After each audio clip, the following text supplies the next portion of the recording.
Good afternoon, everybody. Welcome to the Mary and Melissa Show live again here at the DC Inclusive Capstones Conference. Our guest now is Lisa Dieker.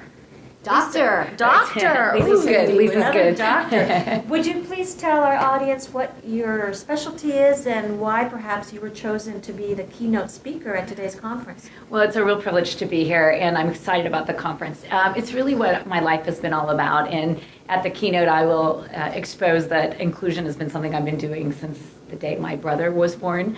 My brother was at the age of 8 diagnosed with a rare and fatal brain disease, was told that he wouldn't live, was institutionalized, which is what we did in the 70s. Right. Very great story, small country school, 100 kids, some really great parents with only a high school degree decided not to do a lobotomy, put my brother back in public school, hoped that someday he'd learn to read, write, tie his shoes. He's now the director of finance for the city of Phoenix.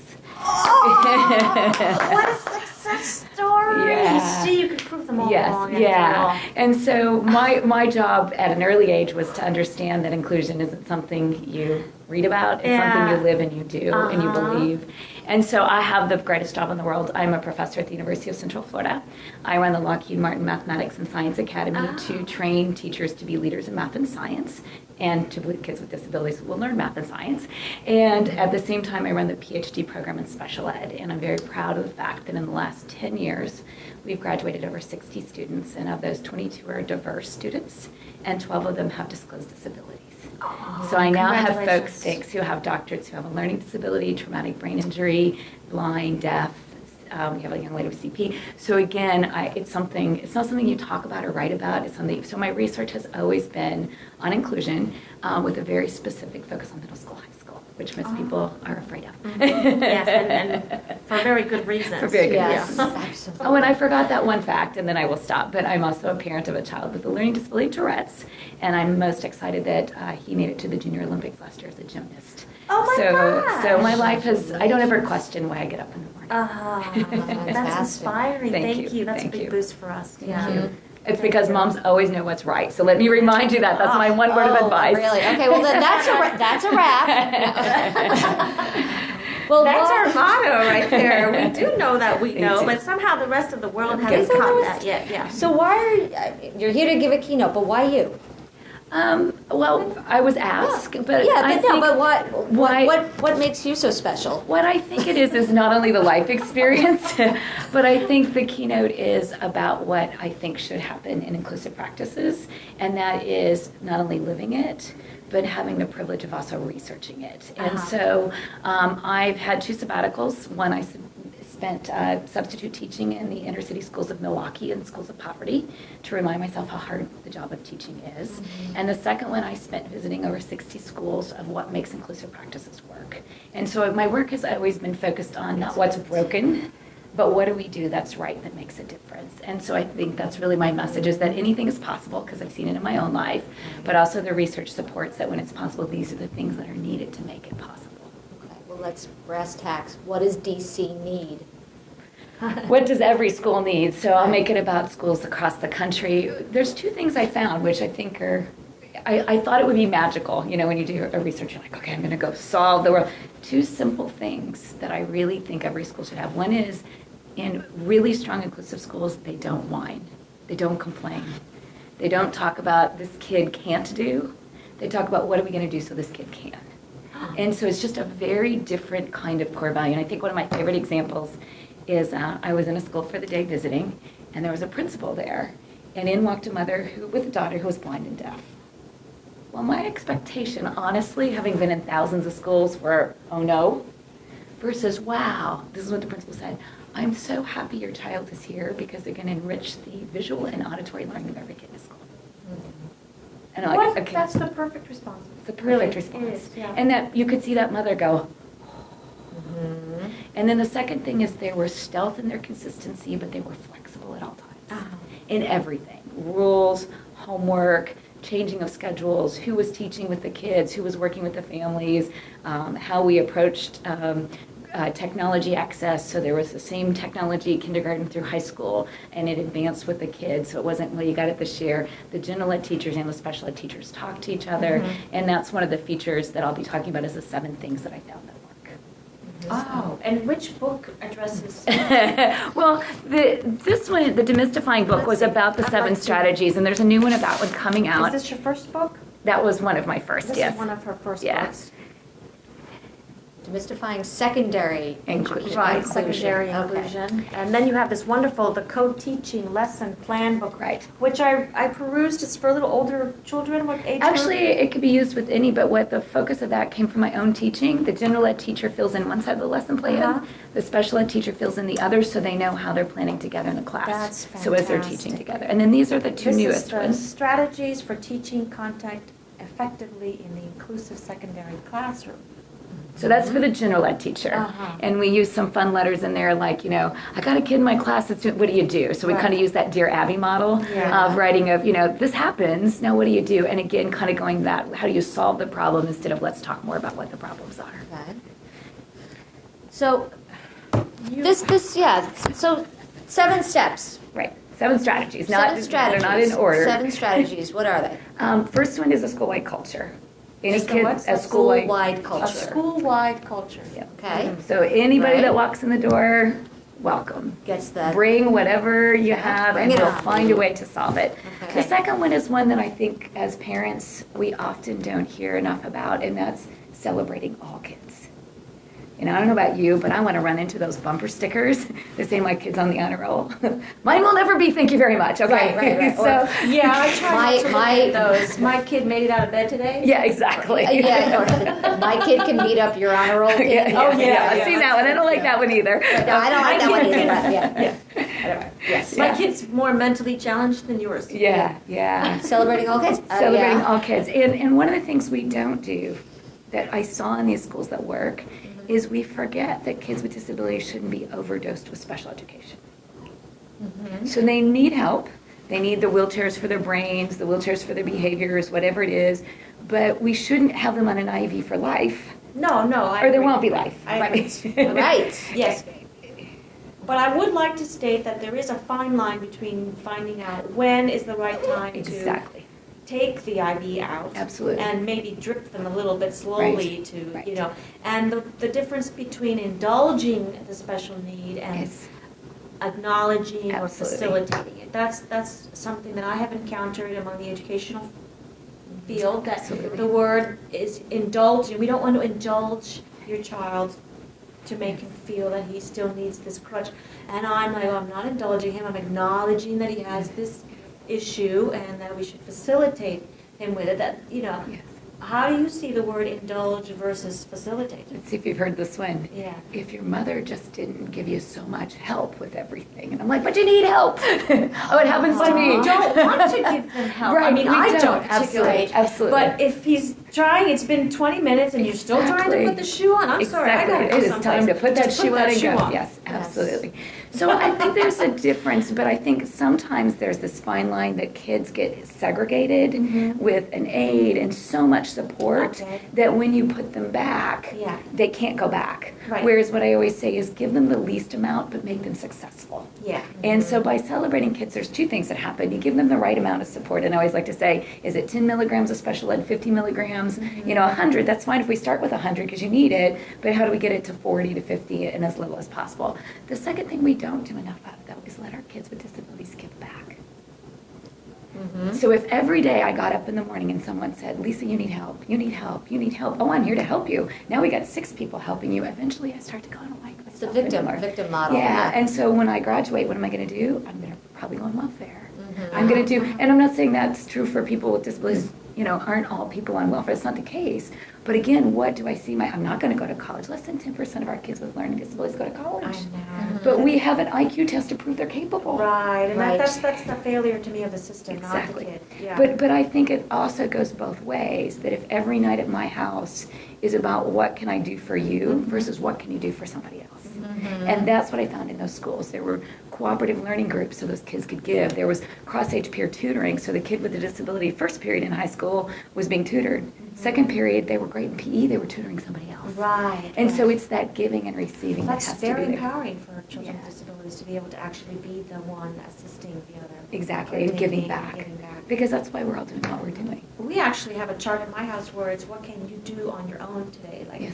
let's count all the things that you can do by yourself. Right, instead exactly. Of what, Oh, yeah, exactly. Rather than those charts when you only do things bad, yeah. Right, but if you do that at home and that doesn't match at school or at daycare or at grandma's house, or then there's that constant for the kid going, well, mom tells me I'm good, but the rest of the day I'm not. Yeah, let's talk a little bit about that with kids who have whatever you want to call it, but it could be emotional issues that bring that out. But when there is inconsistencies in how they act. either way, Either way, there, great bad at school, here, horrible at home, or Yeah, vice yeah. versa. And that you're finding that what you're telling the school about your child does not match their experience. Right. How often do you see that? Yeah. Monday through Sunday. Monday through Sunday. Okay. And what is your personal My experience? son has Tourette's. Right. And so, and a severe learning disability, really severe in writing, like a 40-point gap, almost can't write, and he's a junior in high school. And a slight reading disability. But what I find, there's a difference, and that should be expected, because school isn't necessarily safe. And I'm not saying it's not a safe place, and my son has had amazing teachers. I mean, I just, worship the teachers that have worked with him. But school is not safe because I've got to do something I know I can't do. I got to do it next to a kid that I don't know what they're going to say when I do it if I don't do it as well. So whereas at home, I often laugh, but some days they'll come, I'm like, how was your day? It was great. I'm like, let me see your backpack. And I open up, sure enough, there's 3 notes in there. I'm like, what was great about your day? Well, lunch. Okay, now that let's talk about the rest of the day. Yeah. And so unfortunately, I say sometimes the tics help me understand when life is stressful. But again, I say to his teachers, what he looks like for you isn't necessarily what it looks like for me at home, because it's a safe environment to be different. So sometimes I get punished. Some days they get punished. I mean, he is nice to trade off back and forth. But that inconsistency is consistent for him, and that's why schools need to be consistent but flexible. Oh my gosh, can you say that again slowly? You process that. Yeah, say it again. That Consistency is consistent for him. That inconsistency is consistent for him. So how many And that, teachers get there's, this? There's kids that are like that. Oh yeah, Monday through Sunday. I haven't found a day that's not like that. And are teachers, I'll put it in the positive, are teachers getting this? Or Right. Why aren't teachers getting this? And how can we help them get it? I really, teachers are, if God we, bless the teachers. right, if we by the way. paid the hourly rate for babysitting, Yeah. we would be embarrassed. 10 cents an hour is probably what it comes to. So, when you look at it that way, we pay more to have our dogs taken care of. And so the pay of teachers and the heart of teachers don't even match to start with. But their hearts are big. There's still a gap, and it's a theme I'm going to talk about in my keynote we've talked about technology natives. That this is a group that, has had technology from the crib. We do not have teachers in the workforce yet that were born with and set next to kids with disabilities. We don't have disability natives. You're right. And so we fear what we don't know. And so I think one of my favorite is my son's 3rd grade teacher had 2 kids with Tourette's. Statistically impossible. What'd she do? She brings both mothers in and said, look, don't know anything about Tourette's. I said, guess what? I have a PhD from the University of Illinois. And when my son was diagnosed, I didn't know anything about Tourette's either. Right. I mean, I knew the definition. Well, I didn't know that every day would be a new day. So I really think that that's the issue. It's not that teachers don't want to know. They haven't had the personal experience, because many students, like my son, would have been pulled out in the past. Right. And so they didn't sit next to that kid. And by closing that gap in birth to kindergarten now, that's your next generation of teachers. There's nothing wrong with the teachers that are there now. Right. Just remember that they're not biased, they're naive, because they haven't all had that experience. Or they think they have. They've had one kid with Tourette's that acted this way, so they have preconceived notions about my son. And again, I just have to say to them, every kid with Tourette's is very different. Most people assume my son uses profanity. That is a complete myth. Less than 10% of kids with Tourette's use profanity. And so again, if you don't know that, and you see professor, University of Central Florida in special ed, and I'm going to have her son and he has Tourette's, and he's going to cuss, what I'm going to do? Yeah, I feel like we're always constantly redefining the definitions of all these diagnoses according to, who makes this stuff up anyway. We don't need a diagnosis. We just need somebody to understand our kids. Exactly. Well, exactly. Sometimes the diagnosis gets in the way Right. of I think people understanding the individual. I think the other thing is though, okay, I've worked with kids since I was 10. But nothing prepared me. Of all the times I've been teacher or babysitter or co-parent or raised this kid or did that, nothing prepared me to have an everyday 12-hour day with a child with multiple needs.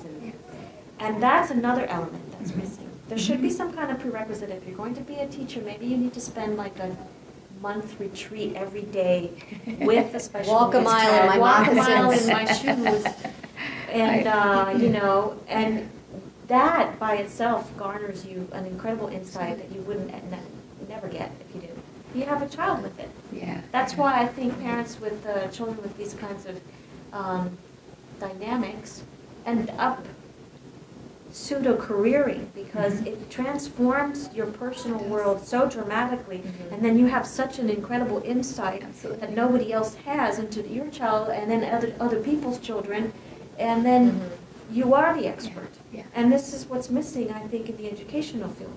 And let me go one step even further. What I think is also missing are people with disabilities who are teachers Absolutely. and professors, Right. because Absolutely. they have a personal level we don't even understand. And unfortunately, who do we always ask last? Usually the kid.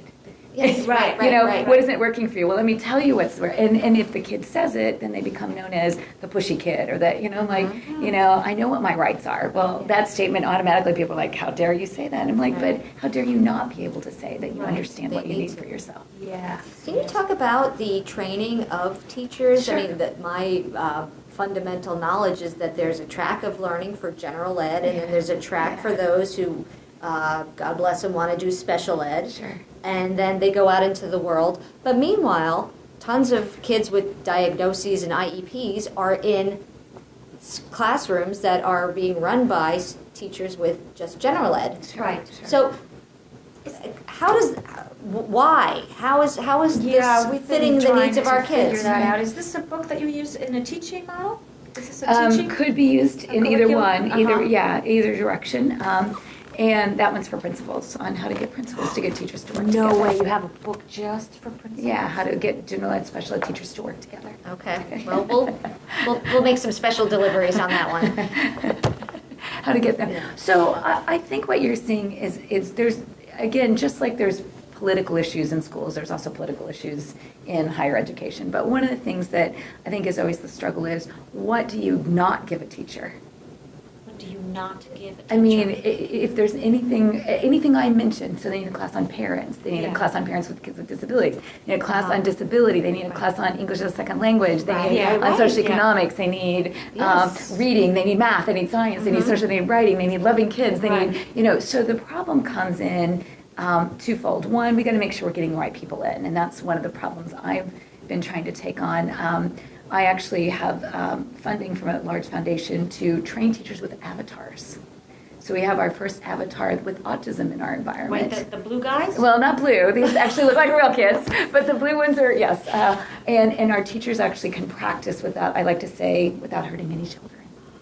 And the only behavior they can change in our environment is their own. Where do I go? Yeah, come to the University of Central Florida. I'm moving. Okay, you got it. And so I think we have to start looking for other avenues of innovation Yes. for teachers to practice. Totally, Because right. again, unfortunately, the statistics say that 9 out of 12 years, kids in urban environments have a first-year teacher. Say that again, 9 out of 12 years, kids in urban environments have a first-year teacher. A first-year teacher. Which is true, I've seen that. Right, And sure. so, And guess that's what? so much That's the the year I fun. learned. That's a budget issue though, right? But no, it's because that's where I learn. And then once I get my skill, Then you often move. if the salary's better, the job is, you know, there's better resources. I got a classroom with paper and pencils versus just a copy, you know, all of those things. And so it's a mobility issue. And so again, how do we get teachers that are right, get them to stay in the places we need them the most, Right. which are those children who don't have as many supports as it sounds like our children might have. Yeah. And how do we make sure that they're trained to the highest level possible? So teacher ed programs problems are, do I train you for the rural? Do I train you for the urban? Do I train you for the, because those issues are even different for kids with disabilities. Well, if I train them for Tourette's and then you get a kid with CP or you get a kid Right. with, you know, so again, so every general ed teacher in the country and most I don't know of any place that at least leaves with a course in special education. Mhm. It should be integrated. Special ed teachers now must leave with content knowledge in most states to be certified. But that 10 years ago didn't happen. That wasn't No. happening. So not any at teacher all. that's been out 10 to 20 years didn't even Mhm. get an intro class. Here's my son with an IEP, nobody's even trained what that is. Right. Right, yes. And yes. so again, we have this time lapse that's still happening. And I always say, in 1954, we said separate is not equal. But it wasn't until 1975 we meant that for kids with disabilities. Right. Then we let you in the building, but we didn't necessarily mean you're equal. Right. So we're still a long way away, 60-some years later, of saying you really can sit next to somebody in class. And what is your opinion on why we are still so lagged on that? Why is the disability community still on the fringe? I think it's if you look at the history, and that's one of the things I do teach, we are still fearful of neurological disabilities. Anything that we can't see. Yes. Anything we can't see. Oh, I see. And so blind and deaf, we still struggle with that. I'm not saying we're great at it, but Right. we haven't, we think we understand it, even though we really, really don't. We don't understand physical disabilities, but we see it. It's the kid that we can't see, we're pretty sure, I have a feeling all three of our children, if they just worked harder, they'd be okay. If Or they they had just different wanted par- to. they had different parents, parenting.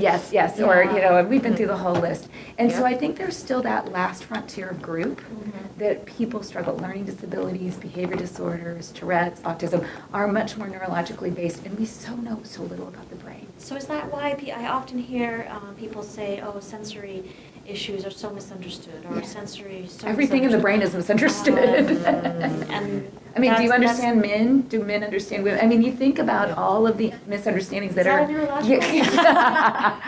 I wondered if you'd go there. All these years? Yeah, I'm sure it's neurological. Yeah.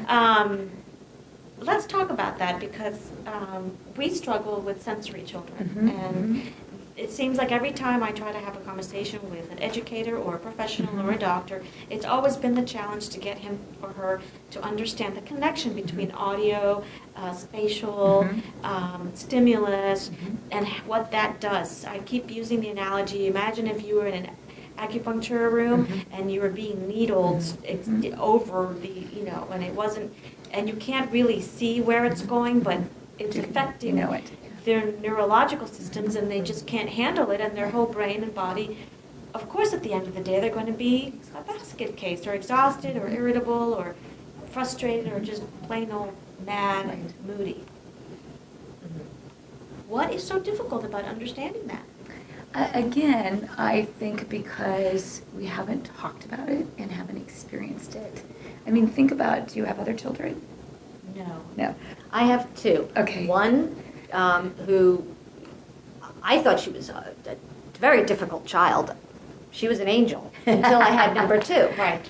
And number two likes throwing himself against walls, Yeah. likes throwing himself into people. I mean, just very highly sensory, Yeah. high threshold of pain, et cetera, et cetera, et cetera. So I don't know if I would have believed it if I had lived it, if I had not lived it. It is so unbelievable. Right. But if your daughter becomes a teacher, she'll believe it. Oh, she'll know. Oh, Oh, she lives it. She Right, that's lives what I'm it. saying, and I think She that's knows. and the kids who sit next to your son at school who have lived it will go, oh, I believe it. And so I think we're closing that gap by being public like you are. Yeah. And talking about Having it, inclusive and having other classrooms. parents say, can you help me with this? And I think it's that, I didn't go to a textbook with kids with Tourette's, I called other mothers. And said, help me, this is how, it gets better. That's It what gets we- better after yeah. puberty. And I'm like, how long does Right. that last, And so I really do think it's that collaborative. And I want to ask about, though, you're here for the DC conference. Yes, yes. And, and I don't know how much you've done looking into the specific issues here in DC. They've got a lot of things going. Are they going to make it? I mean, what can we look forward to, really? I mean, you know the... Yeah, I do. You know when it's real. And I know system change and I know urban system change. And those are two different kinds of things because what you're trying to do is move a very large mass. Yes. Mhm. And even in a small microcosm, so a really small district that has a lot of resources that, someone can say, do this on Monday through Friday, and can make sure someone's doing that Monday through Friday, it takes 5 years. 5 years. And so that's my suggestion always, is to put your arm out here and say, 5 years from now, what will it look like? And never do anything that doesn't take you in that direction. And I heard this morning, the things I heard Yeah. are going in that direction. The really hard part of that, wearing the mother hat, is 5 years from now, where will your kids be? Well, those kids who are right now. Yes. And so. Well, I feel good for the kids 5 years behind me, Right, but right. right now, Yes. I need it now. Right, and so I think it has to come from both directions. Right. And I think change agents in particular schools become the models in years 1, 2, and 3 Yeah. for what the district can look like by 4 and 5. Right. And so I think you will be the change agents in Right. those buildings with your administrators and teachers. Again, if they want to do it, they're working interdisciplinary, that's another strategy. They're co-teaching, that's typically another strategy where we're holding hands in the class together and going, I get sensory, you get math, can we do that together? And then we're also looking at changing the way we grade kids. So Yeah. we're not assessing for Right, traditional right. paper. So there's a lot of things that have to happen. Exactly. The community isn't ready for all of those. So you'd be ready tomorrow to say letter grades are gone, let's do competency-based. The parent who wants their kid to be straight A's on the honor roll, it takes a shift because we've got to shift the whole culture, not just one set of parents. So 5 years, Good. but I hear Well things put. going in the right direction. Well put. Well, it's maybe a little bit provocative of a question, but a lot of folks have set up programs for we've got to get people into the classroom in 6 months because we have such a need. Yes. And you mentioned about the first-year teacher and that issue. Okay, I don't want to ask you to say what you think about those. Quick study up, learn to be a teacher and throw you in the classroom. But what is the ideal for the teacher training? What is the ideal training for the teacher that's going to do this modern type of education right? What is it? In my opinion, it's the right person. The right person. It's the right person. And I'll borrow words from a dear mentor who has just recently passed, Martin Haberman, who talks about star teachers of children of poverty. And he says teachers who can work with any kid in the hardest to teach environments believes teaching is life and death. That I'm not just going to work today, I'm going to save one more kid to do what they need to do for themselves. And so I think if you get the right person, the other pieces can come along with it. And unfortunately, sometimes the let me get in quick program is someone who thinks I'm out to do good stuff for people instead of that teaching is life and death. Just like somebody who goes through a 4-year program might do it because they think they should be a teacher versus teaching is life and death. They just want those 3 months off. Yeah, well, trust me, there is no off. Having been on the other side of that fence. Are you in favor of the bar exam idea for teachers? I think, again, how do you give a bar exam of a heart? That's deep. So I always say, But you could have a great heart and be a crummy absolutely. teacher. So I have no problem with you saying I've got to have a certain level of knowledge. And so I work in both avenues. I work with through Lockheed. We take career changers. Someone who's been laid off from NASA that was a nuclear physicist is now a middle school teacher. Right. We support them. They've got the content knowledge, but we got to get the person with the heart with the content knowledge. Right. All right. Yeah. I could have somebody with the heart that comes in, I got to give them the content knowledge. And I always say that with inclusion, I even look at schools the same way. I go and I go, do I need to change your heart? Or do you already have the heart and I just need to give you the ways to make it work? Yes. Because some places don't even believe a kid should be there. So I can give you strategies good all Lord. day. Let me put that book under my bookshelf. Versus the place that says, I believe the kid should be there, but I don't know what to do. That's a very different statement. And a great teacher is a lifelong learner. So if I don't know what to do and I don't have it, so if I didn't pass the bar exam and I wanted to really be a teacher, I would study to pass it a second time. So I don't have any problem with having a benchmark of knowledge, but I have a problem with it only being a benchmark of knowledge. Because teaching to me is a matter of heart and brain. And well, I feel like you're someone I can ask this to. Because not Sure. only are you a mother, but you also have this incredible academic Privilege. background in it, and you've put this material out there. Don't you think the teacher who's going to have an inclusive classroom has to have more than just a basic special ed component to her general ed curriculum training? Absolutely, but again, if kids haven't been included in that school, where does he or she get it from? Well, if you're going to hire a teacher and you know you're going to have 6 or 7 kids, wouldn't you hire a teacher to match those kids?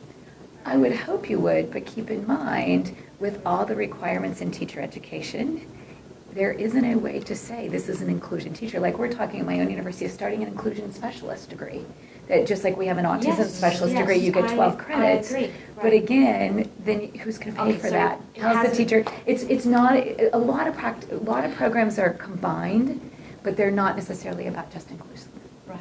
Settings. Well, gee, Mary, there we go again. We're always on the cutting edge of stuff and trying to talk about stuff that hasn't even been done yet. Yeah. Well, Council for Exceptional Children is looking at that, Yeah. so it's definitely their focus right now. Well, we really want to thank you for your Thank time you. today. Thank you. This is an incredible opportunity to meet and speak with you. Vice versa, both of you. Thanks for what you're doing for families. Oh, and thank you we for what appreciate you're doing it. for Yeah. children and families Thanks. and parents and educators all over the world. Thank you. We'd love to We'll talk be with you again. Anytime, let me All know. right. Anytime, Okay. I would love it. Thank you. Thank you so Great. much. Thank you. All right.